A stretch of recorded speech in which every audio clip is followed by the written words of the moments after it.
All right, good morning. Good to be back on a Wednesday and good to be talking through this theme, this topic of gratitude even further this week. It's been just, I think, enjoyable to even write. Hopefully, there's been some insights that come as we talk through gratitude in relationships, gratitude in adversity. And this week, just talking about the way that gratitude can impact change in our lives. Writing on Monday, just as a refresher for that email, I think that gratitude leads to hope that people need to experience, which hope is crucial for either endurance through change or being able to believe that some change can happen.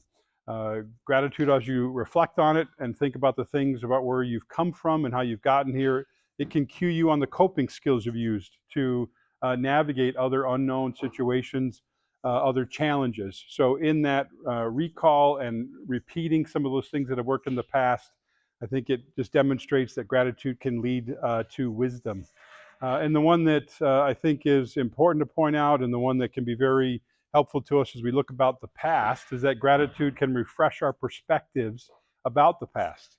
Certainly, when there's been time away from a difficulty or a crisis, and you're able to see how things have played out over time, it can point you to a new understanding, a new assessment, a new meaning that comes from something. And that is quite dynamic to be able to have when something was painful at the time, but you've then seen what has come differently. It doesn't mean that it washes away everything and changes it, but there is an opportunity that gratitude leads you to have a new understanding about that stuff, and that's important. Certainly, it's a goal that I think a lot of people have, that the bad things in their life don't just end up in a net bad for everything, but there might be some good that has come out of it because of their own endurance, personality, effort. That's what I think that gratitude does when it comes to change. It's powerful about that. I was even encouraging people this week to be able to write down those things that they have seen and learned this month that have stood out to you the most, and be able to do that. Even when it comes to hope and things along those lines, that if you're able to document your convictions and beliefs that are most important to you, that aren't affected, that don't change in crisis, it's good. As I was thinking about that, though, often when I make recommendations for people to write things down or journal, I get a blank stare because they're like, I don't write, I don't reflect. And so I thought, well, let me be practical with that this morning and give some suggestions about how to do that. I came across an interesting website that'll be posted on the handout. It's called the Greater Good Science Center at University of California, Berkeley. So there's many intentional exercises on one page that I've linked, is called the in action page. So the Greater Good Science in action page has a suggestion there on journaling. And so it's just some comments here about, if you want to call it, data. If you're more of a scientist person, right? We need some data about your life. You're going to do an experiment for 2 weeks, because their first recommendation is 15 minutes a day, 3 days a week, just for 2 weeks. See what the impact is of a behavior on 2 weeks, right? We do 2 week trials around here on the gym just because we want to see if it impacts your rhythm and you have a chance to start a new behavior. Another recommendation they make that I think is crucial, it's not that you have to journal about every single minute of your day, but maybe find a very specific, singular item that did stand out to you, and provide a lot of extra details about that event.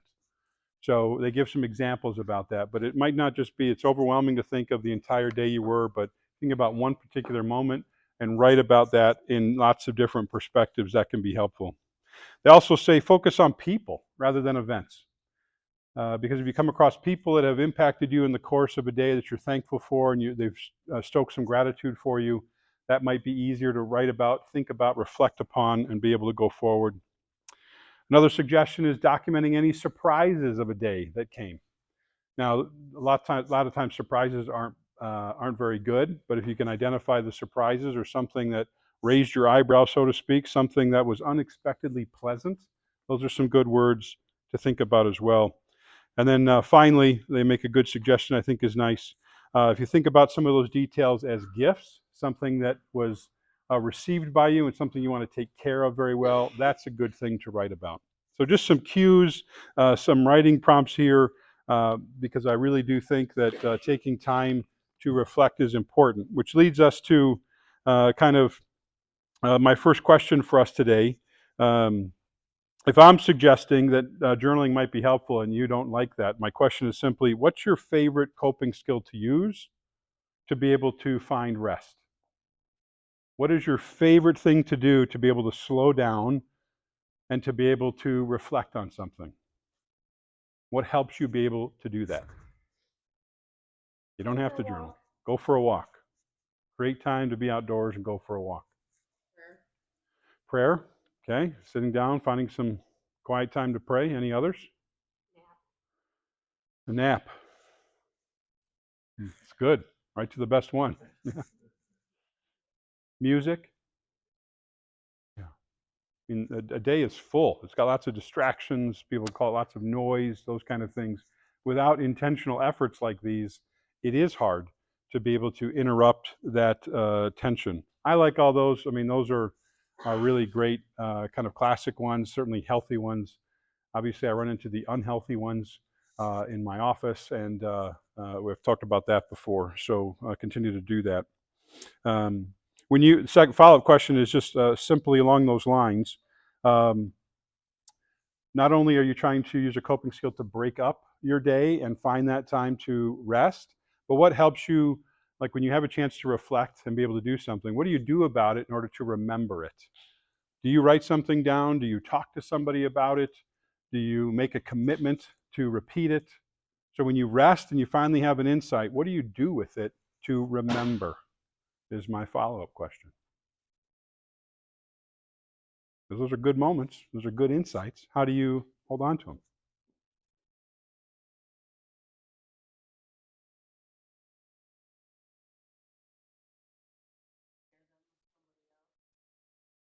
Yeah. Mm-hmm. Sure. Communicating it to somebody. Yeah. Good range. Anything else? I think it's a crucial step that when you have that ability to rest and think about it, reflect, and you think of something, it is important to take that next step and find a way to solidify it. And it might be small. Again, we're starting with kind of journaling, writing it out, but communicating it to others is good. And certainly the range can be big. People have insights that suddenly become a new anchor, a new compass for them about how they're going to orient their day, how they're going to orient their week or their month. It can become a new mission kind of idea. Uh, Other examples I've heard of when someone has a good insight, right? It shows up on their social media feeds. It shows up on commitments they make, stuff they buy for their home. I think a lot of those signatures people put on the bottom of their emails can be meaningful to them. The things they write on the walls of their home can be significant. And even the idea that people go as far as having these kind of intentional markers, right? There are plenty of people who've gotten a tattoo because there's something significant to them, something that happened they want to remember. It's a little insignia, it's something else that they just sit on. So whether it's something as permanent as that, or it's something that is just going to carry you through the days and weeks and months ahead, pay attention to it. When you do have a chance to slow down and be able to do it, I think that's what a lived out experience of how gratitude can lead to change. When you rest and think of something and put it in action, that's gratitude impacting your life. So some final comments this week about that. Just going back to something I said the first week, I think that gratitude and action are acts of thankfulness to other people. And that certainly is an example of how gratitude impacts change because we can impact other people. When someone thanks us for something we've done, when they've expressed something out of gratitude for us, or they've done something kind for us in thankfulness, it impacts our lives as well. So it helps us thrive and it helps our support network thrive. So keep that in mind. It's a chance to start reciprocating that and pass on that sense of gratitude. Uh, Hitting this point again, more specifically, I think gratitude alters your own assessment of your past actions and outcomes. You don't need a third party in that way. Oftentimes, it's a simple way to boil down what counseling is about. Seeking to alter your own assessment of yourself or your past. But when you can do that yourself through gratitude, be able to look back and see how things have shifted, changed, or improved, you're doing a really significant job of altering assessment that might have been more crucial, like critical than it should have been, or not as a full perspective as it should have been. And you have a chance to lighten the past by having a better, more improved, or healthier understanding of what you've been through. That's pretty powerful change that can happen. And then finally, this reminder that gratitude can reveal the next steps of what you need to do when you encounter a situation.